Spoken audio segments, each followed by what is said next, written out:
Handstand, straddle, wall facing, slide to straddle. If you are working on your straddle handstand, press to handstand, or looking to increase your overhead shoulder strength, check this out. The wall facing straddle slide to straddle handstand is a fantastic exercise for all of these goals. The primary focus on the wall facing straddle handstand is to keep the shoulder angle open. The shoulders must be vertically stacked above the wrist and elbows, which requires a lot of shoulder strength. The second goal of the wall facing straddle handstand is to have the legs parallel to the floor in a nice wide straddle stance, which requires good hip mobility and pelvic control. Start by sitting on the floor facing the wall.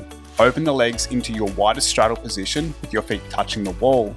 The more flexibility you have, the closer you will sit to the wall.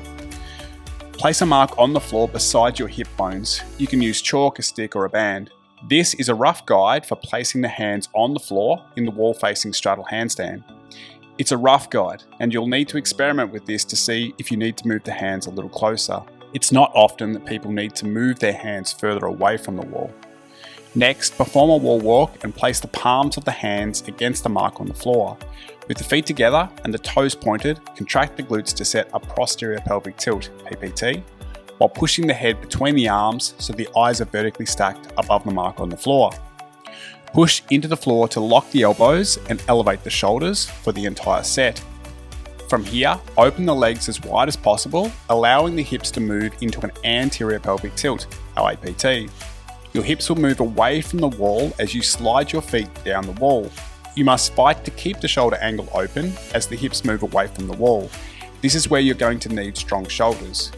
Keep tilting the pelvis by sucking your belly button in towards the spine and contracting your hip flexors to pull the legs down as close to parallel as you can.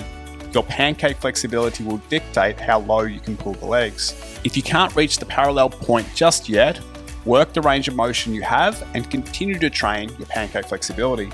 From a side view, the wrists, elbows and shoulders must be stacked in a nice vertical line and the hips should be slightly behind the head. Hold the straddle handstand for 3 to 5 seconds and then reverse the movement by sliding the feet up the wall as you extend the hips and return to the straight handstand shape. This is 1 rep. Good goal to aim for is 5 reps. 2 common mistakes we see here are: number 1, the shoulders move away from the wall as you move into the straddle handstand.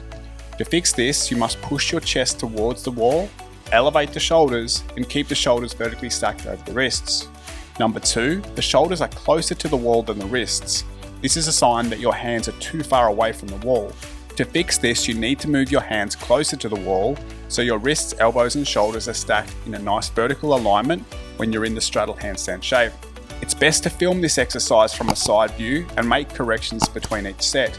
Give it a try and see how you go. If you've got questions, please leave them in the comments. If you found this video helpful, please hit the like button and subscribe to the channel.